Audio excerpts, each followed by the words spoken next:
어찌 안 치는 박수를 치시려고 또 이렇게 하실까요? 어쨌든 간에 하나님께는 기쁨이 되어지고 우리에게는 은혜가 되어지는 예배를 오늘 또 우리가 드리면서 행복한 사람들이 되기를 주의 이름으로 축원합니다. 오늘 말씀의 제목은 베드로가 전한 복음, 이런 제목으로 말씀을 드리면서 함께 은혜를 나누겠는데요. 베드로가 어떤 복음을 전했느냐 하면 34절의 복음을 전했어요. 한번 볼까요? 다 같이 봉독합니다. 베드로가 34절이에요. 봉독합니다. 시작. 베드로가 입을 열어 말하되 내가 참으로 하나님은 사람을 외모로 보지 아니하시고, 이렇게 했습니다. 그래서 베드로가 전한 복음은 뭐냐면 평가입니다. 평가. 하나님께서 평가를 어떻게 하느냐 하는 거예요. 그런데 여러분, 하나님 앞에서 평가를 잘 받아야 돼요. 왜 평가를 잘 받아야 되냐면, 평가를 잘 받아서 칭찬을 받으면 이 칭찬 다음에는 반드시 축복이 따라와요. 축복이. 그런데 이 평가가 우리에게 온전히 책망이 따라오면 반드시 뒤에는 징계가 따라와요. 징계가. 그래서 하나님의 평가는 칭찬 아니면 책망인데, 우리가 평가를 받을 때에 칭찬을 받으면 축복이 따라오고, 평가를 받을 때에 책망이 따라오면 징계가 온다는 것, 이것을 우리가 기억한다면 우리가 평가를 잘 받아야 할 줄로 믿습니다. 자, 평가를 잘 받아야 된다라고 하는 사실 속에서 평가를 잘 받은 사람들에게 칭찬이 따라오고 축복이 따라오는 것을 예로 한번 우리가 본다고 한다면, 먼저는 노아라고 하는 사람이에요. 노아. 자, 우리 노아를 어떻게 평가했을까요? 성경으로 돌아가 볼까요? 창세기 6장 9절이에요. 다 같이 봉독합니다. 시작. 이것이 노아의 족본이라. 노아는 의인이요 당대의 완전한 자라. 그는 하나님과 동행하였으며. 노아는 의인이요 당대의 완전한 자라. 그래서 하나님께서 평가하실 때는 의인으로 평가하시고 완전한 자로 평가했어요. 완전하다. 그래서 완전한 것으로 평가했습니다. 자, 이렇게 온전히 의인이요 완전한 것으로 칭찬을 했어요. 노아야, 너는 당대의 참 의인이구나. 노아야, 너는 참 완전한 사람이구나 하고 평가해 주셨단 말이죠. 이렇게 칭찬을 하니까 어떤 축복이 따라왔느냐면, 모두가 다 홍수로 말미암아 죽어갈 때에 노아는 산 줄로 믿습니다. 그래서 살고, 자기만 사는 것이 아니라 자기 가족도 살려낸 줄로 믿습니다. 그래서 살리는 역사가 있었습니다. 자기 가족도 살렸고 자기도 살고, 뭐 때문에? 하나님 앞에서 의인이라고 하는 평가를 받고 완전한 자라고 하는 평가를 받으니까 칭찬이 따라오고, 칭찬이 따라오니까 사는 축복과 살리는 축복이 우리에게, 노아에게 다가온 줄로 믿습니다. 그래서 칭찬받는 평가가 이루어져야 된다, 이런 말이죠. 자, 그다음에 이제 두 번째로 가서 누구를 들어볼 수 있냐면 다윗이라고 하는 사람을 들어볼 수 있어요. 여기도 뭐라고 평가하는가 한번 볼까요? 다 같이 사도행전 13장 22절 23절 보겠어요. 봉독합니다. 시작. 폐하시고 다윗을 왕으로 세우시고 증언하여 이르시되 내가 이새의 아들 다윗을 만나니 내 마음에, 하나님 마음에 맞는 사람이라. 내 뜻을 다 이루리라 하시니. 아멘. 다윗을 평가할 때 뭐라고 그랬냐면, 옛날 성경에는 이런 단어를 썼어요. 내 마음에 합한 자, 이렇게. 내 마음에 꼭 맞은 사람, 이렇게 됐어요. 그러니까 하나님 마음에 맞은 사람이라고 평가를 하셨어요. 그렇게 하면서 주님이 칭찬을 했어요.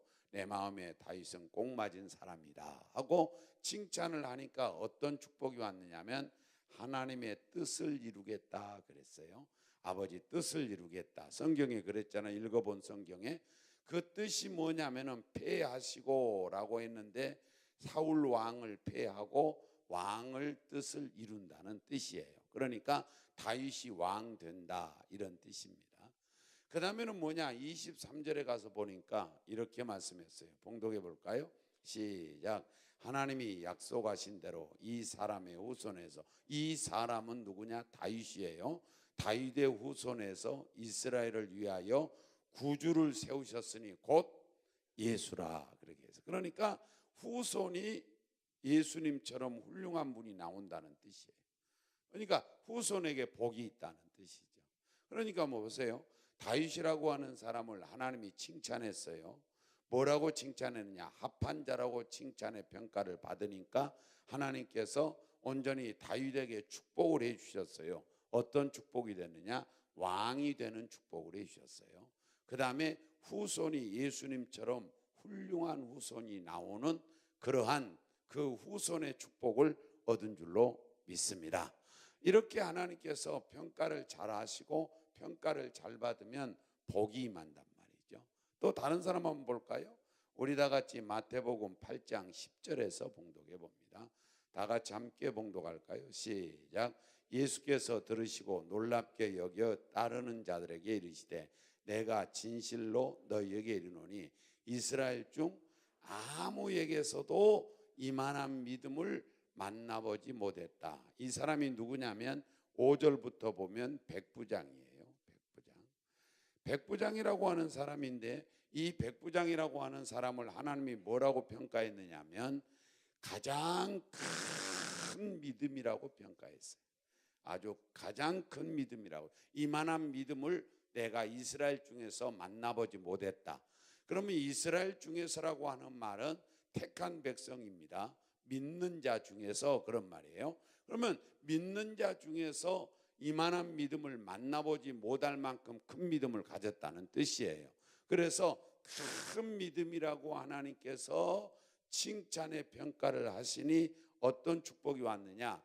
마태복음 8장 13절에 보면 믿은 대로 될지어다 그랬어요. 믿은 대로 된다. 그래서 믿은 대로 됐어요. 그럼 보세요. 큰 믿음이니까 믿은 대로 되면 크게 될 겁니다. 작은 믿음이면 믿은 대로 되면 작아질 거예요. 하나님께서 온전히 우리에게 축복할 때에 오냐 알았다, 내가 그렇게 해주겠다, 이렇게 온전히 응답할 때도 있지만 믿은 대로 되라 이럴 때도 있어요. 그러니까 우리는 믿음을 크게 가져야 돼요. 그래야 크게 될 거 아니겠어요? 내가 뭔가를 해달라고 할 때에 하나님 앞에서 뭔가를 간구할 때 네 믿은 대로 되라 그러면 내가 믿음이 작으면 작게 될 것이고 크면 크게 될 것이니 큰 믿음의 소유자들이 되어야 할 줄로 믿습니다. 이렇게 온전히 평가를 하나님께서 백부장에게 큰 믿음이라고 하시면서 칭찬하니까 축복은 어떻게 되느냐? 믿은 대로 됐다. 그러면 크게 됐다는 뜻이에요. 우리 함께 오늘 또 평가를 잘 받기를 주의 이름으로 축원합니다. 그 다음에 이제 네 번째는 마태복음 우리 11장 11절에서 우리 보겠어요. 시작. 내가 진실로 너에게 말하노니 여자가 낳은 자 중에 세례 요한보다 큰 이가 일어남이 없도다. 그러나 천국에서는 극히 작은 자라도 그보다 크니라. 여자가 낳은 자 중에 세례 요한보다 큰 사람이 있어요, 없어요? 없어요. 없다 그런 뜻이죠. 그래서 세례 요한을 주님께서 평가하실 때에 뭐라고 평가했느냐? 여자가 낳은 자 중에서는 제일로 큰 사람이다 이렇게 평가했어요. 제일로 큰 사람이다. 그러니까 여자가 낳은 자 중에서는 아담 때부터 지금까지 그때까지 온전히 여자가 낳은 자 중에서는 세례 요한보다 큰 사람이 없다는 뜻이에요. 그래서 세례 요한이 가장 큰 사람인 줄로 믿습니다. 그랬더니 어떤 축복이 있느냐면 역사에 세례 요한이 역사에 이름을 남겼어요. 이름을 어떻게 남겼느냐? 대단히 좋게 남겼다 그런 말이에요. 존경스러운 세례 요한으로 이름을 남겼어요. 여러분과 제가 이런 측면을 살펴보면서 내 믿음이 큰 믿음 되시고 그리고 여러분의 삶이 하나님 앞에 칭찬받는 평가를 받아 축복을 받는 성도가 되기를 주의 이름으로 축원합니다. 일부 예배도 말씀을 또 이 예를 들었는데, 제가 설교할 때 예화를 잘 들을 줄 모르잖아요. 또 예화가 없어서 들지 않기는 안 해요. 실질적으로 예화를 들면 예화하다 보면 5분 지나고 10분 지나고 지나버리니까 하나님의 말씀하기가 조금은 부족해서 제가 예화를 안 듣는데, 이 평가에 대해서 이야기할 때에 예화를 빼놓지 않고 듣는 사람이 있으니 어떤 장로님의 이야기예요. 이 장로님이 이제 그 제주도에 가서 이 서울에서 살았는데, 큰 교회를 짓고 난 후에 이제는 연세가 들어서 제주도에 가서 살려고 갔는데, 거기서 조그마한 교회, 이제까지는 제일 큰 교회를 섬겼는데 이제는 조그마한 교회 지하실 교회를 섬기는 거예요. 지하실 교회에서 온전히 그가 기도하다가 이제 꿈인지 환상인지는 알 수 없지만 그가 하늘나라에 갔는데 하늘나라에 기계가 하나 있더란 겁니다. 이 기계가 있는데 그 기계 속에 석자 이름만 집어넣으면 내 인생의 평가가 나오는데 점수제로 나오더라는 겁니다.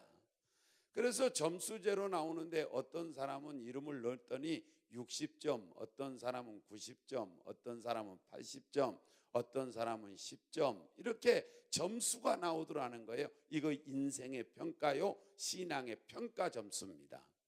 그래서 온전히 이 장로님이 너무나도 부푸른 가슴을 끌어안고, 나는 그래도 큰 교회당을 지었고 큰 교회를 섬겼고 나는 장로가 되었으니 분명코 내 이름을 집어넣으면 대단히 훌륭한 점수가 나올 거라고 기대를 걸고 이제 당신의 이름을 집어넣었더니 몇 점이 나왔느냐면 45점이 나왔어요.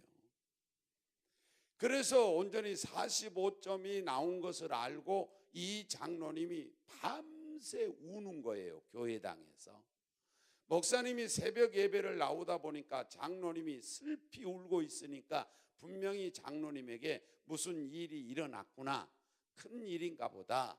그래서 장로님에게 정신을 차려서 흔들어서 도대체 왜 이렇게 울고 있느냐고 물었더니, 목사님 나는 45점짜리예요 45점짜리예요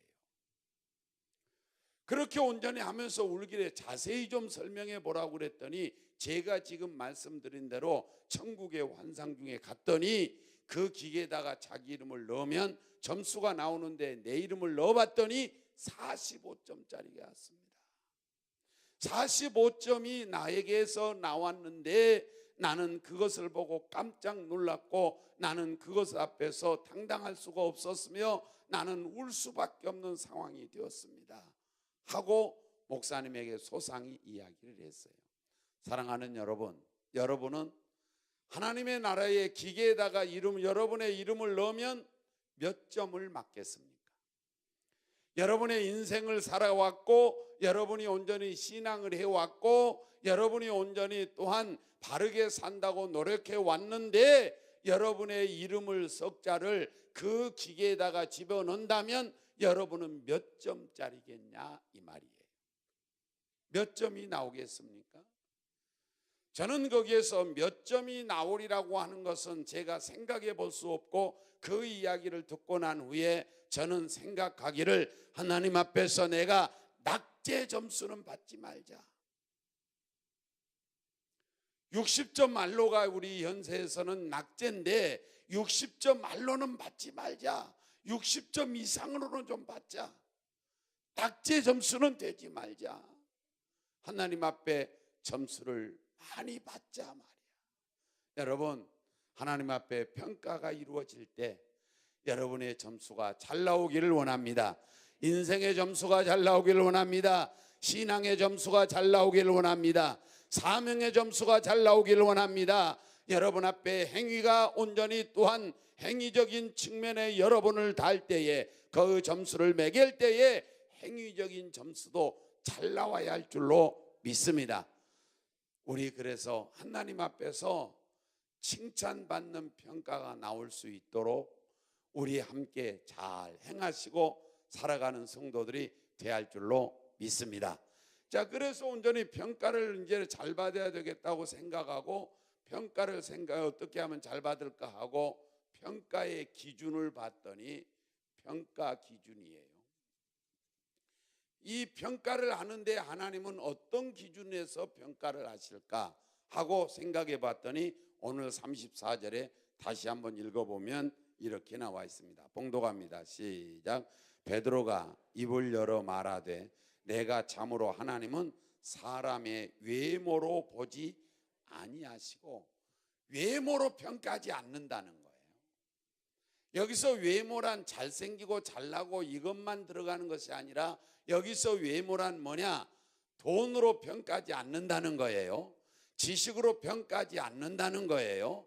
높고 낮음에 온전히 그런 것으로 평가하지 않는다는 거예요. 권세와 명예 가지고 평가하지 않고 잘나고 못난 것 가지고 평가하지 않는다는 거예요. 외모로 하나님은 평가하지 아니하시고 외모로 보지 아니하시고, 이 말은 외모를 가지고 하나님은 평가하지 않는다는 거예요. 여러분, 그러므로 말미암아서 저는 이 말씀 앞에서 하나님 앞에 감사했어요. 왜? 나를 외모로 보지 아니하시니까. 잘나고 못난 걸 보지 아니하시고, 돈이 있고 없고를 보지 아니하시고, 지식이 많고 적음을 보지 아니하시고, 권세를 잡았냐 못 잡았냐의 그것을 보지 아니하시고 하나님은 평가하신다는 거예요. 나는 감사해요. 여러분, 하나님께서 외모로 평가했더라면, 만약에 돈의 기준으로 평가했더라면 여러분 자신이 있습니까? 저는 자신이 없어요. 만약에 하나님께서 온전히 지식이라고 하는 기준으로 평가한다고 한다면 나는 거기도 자신이 없어요. 나는 아직까지 반장도 못 해봤고 통장도 못 해봤기 때문에 권세 명예로 평가한다고 한다면 나는 어쩌면 비극적 결과를 맞이할 겁니다. 그런데 하나님께서 그리하지 아니하시고 외모로 보지 아니하시고, 지식이 없어도 평가 잘 받을 수 있고, 돈이 없어도 평가 잘 받을 수 있고, 권세 명예가 없어도 평가 잘 받을 수 있고, 못났어도 평가 잘 받을 수도 있고, 세상 사람들은 외모 가지고 잘나고 못나고 따지지만 하나님은 그런 거 보지 아니하시고, 우리 하나님 앞에서 외모로 보지 아니하시는 하나님 앞에 감사하시고 우리 평가를 잘 받는 성도가 되할 줄로 믿습니다. 그러면 하나님께서는 외모로 보지 아니하시고 평가 기준을 뭘로 보느냐 하면 영적 상태로 보는 겁니다. 자, 영적 상태로 보는데 왜 영적인 상태로 보느냐 하면 하나님께서는 영이신 줄로 믿습니다. 하나님은 영이시니 그랬어요. 그래서 영이니까 영으로 평가하시는 거예요. 그 다음에 두 번째로 왜 영적 상태를 평가하시는 기준으로 보느냐 하면 사람은 영적 존재인 줄로 믿습니다. 영적 존재입니다. 다시 말하면 뭐냐면 짐승들, 동물들은 다 이것은 육적인 존재인데, 육적 존재는 육신적으로 그 애들이 어떻게 크냐, 어떻게 멋있냐, 어떻게 예쁘냐에 따라서 가치가 매겨져요. 그런데 사람은 그렇지 않다는 거예요. 왜? 육신적인 존재가 아니라 영적 존재니까. 그래서 영적으로 주님은 상태가 어떠하냐에 따라서 평가를 맺은다는 거예요. 그러므로 말미암아서 여러분과 제가 영적으로 잘 돼야 할 줄로 믿습니다. 세 번째로 왜 하나님은 영적 상태를 기준으로 보느냐면 영원성입니다.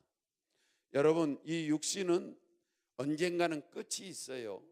그런데 영혼은 끝이 없어요. 이 육신은 끝이 있습니다. 100세가 됐든 150세가 되었든 언젠가는 끝이 나요. 그러나 영혼은, 영적 상태는, 영적으로는 끝이 없어요. 영원한 줄로 믿습니다. 그래서 하나님은 영적 상태를 기준으로 보는 거예요. 그러면 여러분의 영적 상태가 아름다워지기를 주의 이름으로 축원합니다.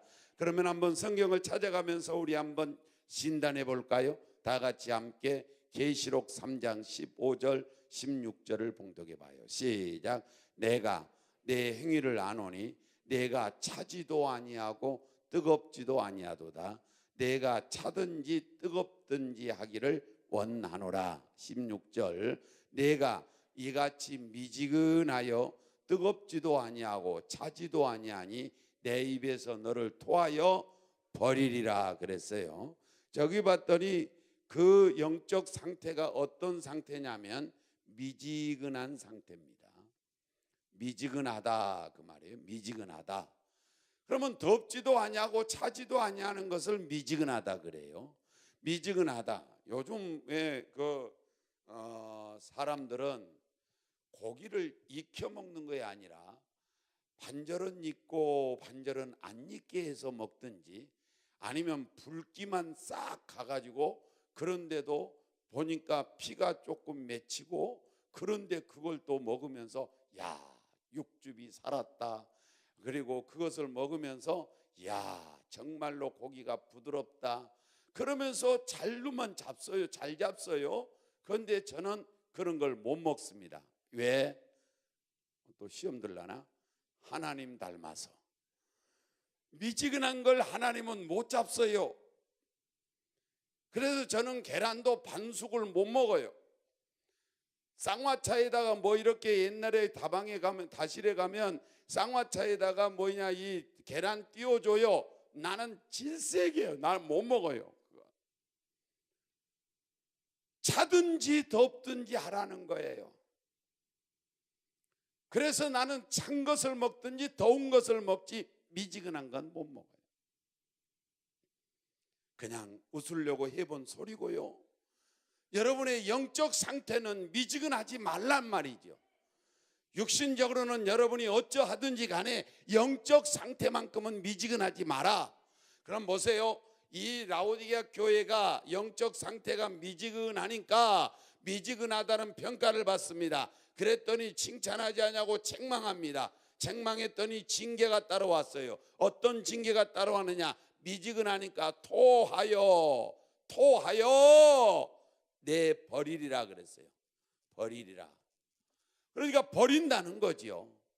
다시 말하면 다른 성경 옛날 성경에는 뭐냐? 내치리라 그렇게 나와요. 내치리라. 그러니까 뭐냐? 하나님 앞에서 온전히 영적 상태가 미지근하니까 토하여 버리고 버려버리겠다는 것이에요. 그래서 여러분과 제가 성적 상태는 미지근하지 않아야 할 줄로 믿습니다. 그 다음에 라오디게아 교회는 뭐 어떻게 되느냐? 17절 18절을 보면 이렇게 돼 있어요. 계시록 3장 17절 시작. 내가 말하기를 나는 부자라 부유하여 부족한 것이 없다 하나 내 공고한 것과 가련한 것과 가난한 것과 눈먼 것과 벌거벗은 것을, 그러니까 자기들은 뭐냐? 부유하다는 거예요. 그런데 하나님이 볼 때 가난하다는 거예요.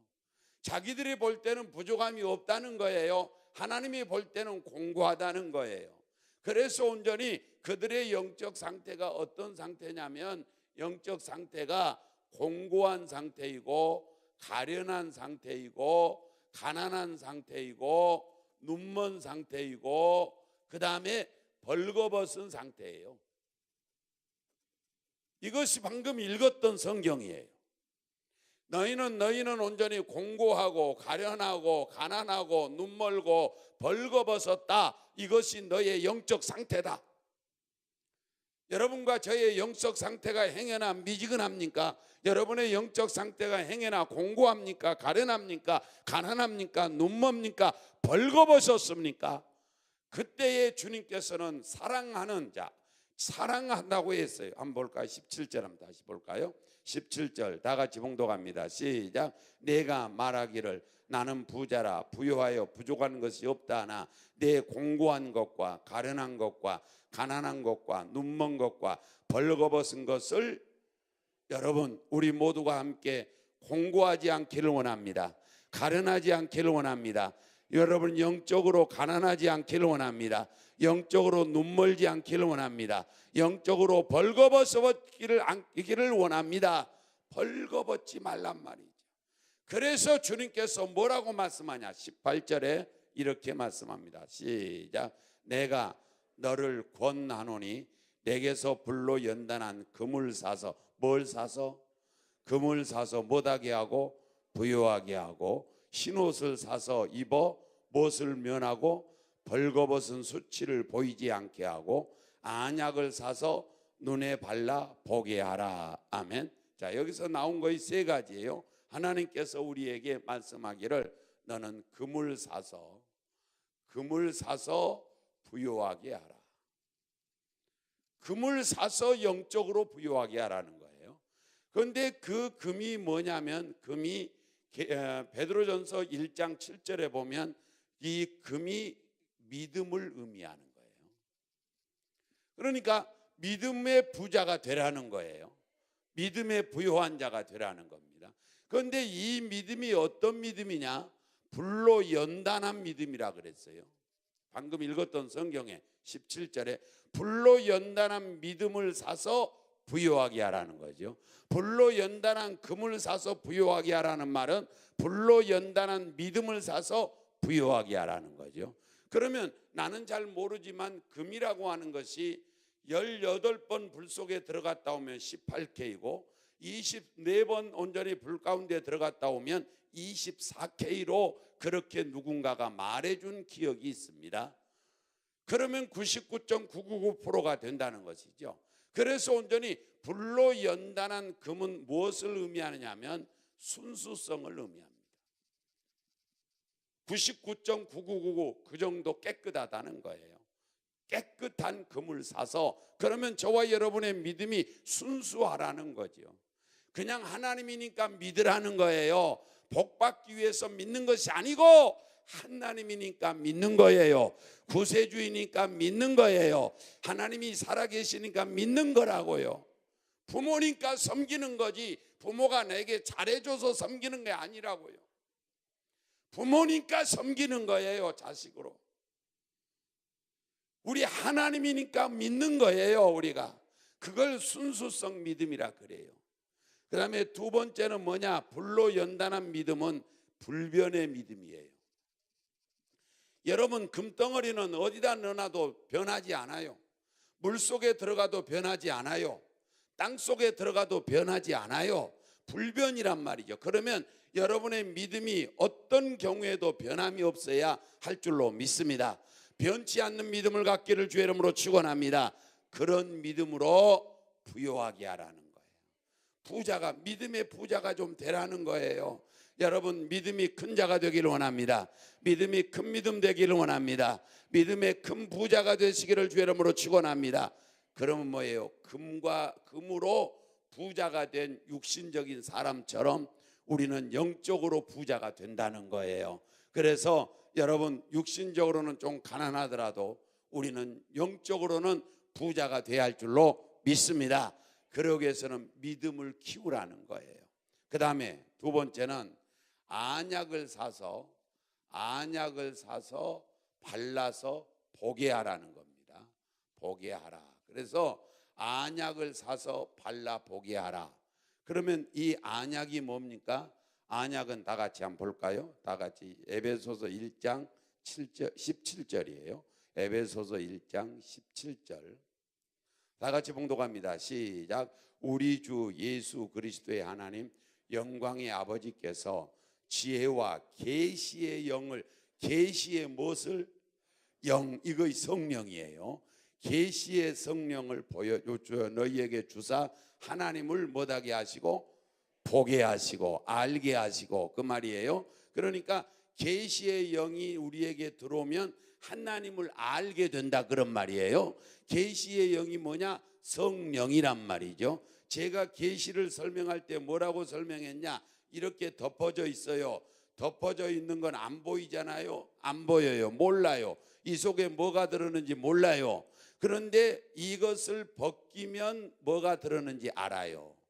그런데 여기서 계시라는 말이 뭐냐? 이렇게 덮어져서 모른 것을 이렇게 벗겨 주셔서 알게 해주는 것을 계시라고 그래. 계시라. 그 계시를 해준 영이 뭐냐? 성령인 줄로 믿습니다.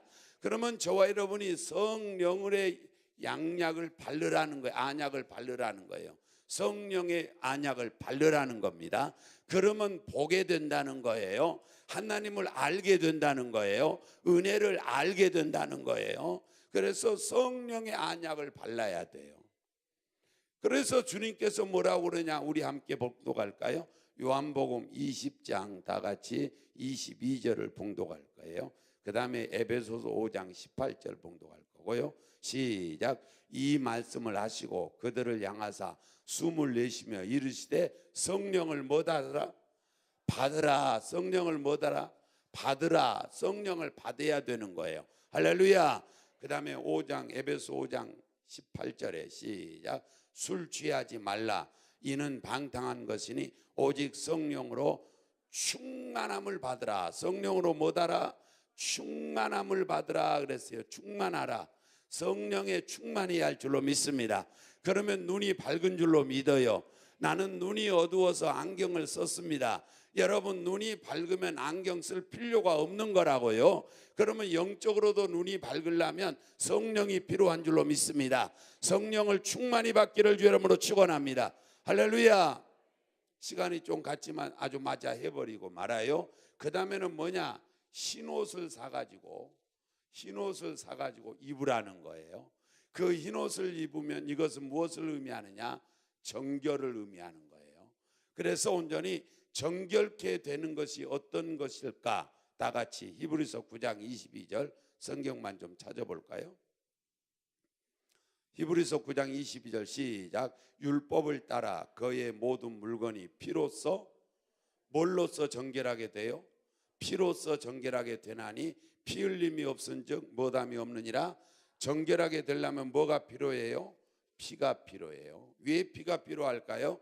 레위기 17장 11절에서 한번 볼까요? 다 같이 레위기 17장 11절 그 다음에 에베소서 1장 7절 찾을 거예요. 봉독합니다. 시작. 육체의 생명은 피에 있습니다. 육체의 생명은 뭐에 있어요? 피에 있습니다. 내가 이 피를 너에게 주어 제단에 뿌려 너희의 생명을 위하여 속죄하게 하였나니 생명이 피에 있으므로 피가 죄를 못하느니라 속하느니라. 피가 죄를 속하는 이유는 뭐냐? 피에 뭐가 있다? 생명이 있다. 그러니까 피에 생명이 있으니까 이 피가 우리를 정결케 속죄를 한 줄로 믿습니다. 그러면 저와 여러분이 온전히 영적으로 이제 정결하게 되려면 무슨 피가 있어야 되느냐? 양의 피가 아니라 염소의 피가 아니라 황소의 피가 아니라 짐승의 피가 아니고 예수님의 피인 줄로 믿습니다. 할렐루야. 자, 다 같이 에베소 1장 7절만 읽고 마칠까요? 다 같이 시작. 우리는 그리스도 안에서 그의 은혜의 풍성함을 따라 그의 피로 말미암아 속량 곧 죄 사함을 받았느니라. 할렐루야. 예수님의 피로, 예수님 피로 속죄함을 받은 줄로 믿습니다. 할렐루야. 그러면 여러분이 온전히 수치를 면하려면 예수님을 믿어야 할 줄로 믿습니다. 예수님의 피가 필요한 줄로 믿습니다. 예수님의 피가 필요하단 말이에요. 흰옷을 사서 입어야 수치를 면하는 거예요. 벌거벗고 다닐 수는 없는 거 아니겠어요? 수치를 면하려면 정결하게 돼야 돼요. 정결하게 되려면 피가 있어야 돼요. 피가 있는데 무슨 피가 필요하냐? 예수님 피가 필요하다 이 말이죠. 할렐루야. 자, 우리 모두 하나님 앞에 평가를 잘 받으셔서 부요하게 되시길 바랍니다. 그러려면 믿음이 충만해야 할 줄로 믿습니다. 그 다음에 날마다 영적인 눈이 밝아지기를 바랍니다. 그러하기 위해서는 성령을 충만히 받아야 할 줄로 믿습니다. 할렐루야. 그 다음에 우리는 흰옷을 사서 정결한 삶을 살아야 할 줄로 믿습니다.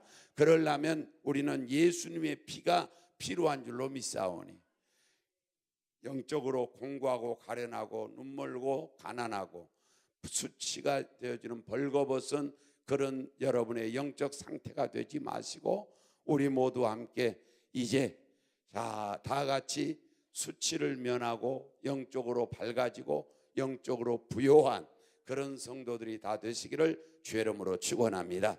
기도하겠습니다. 하나님 감사합니다.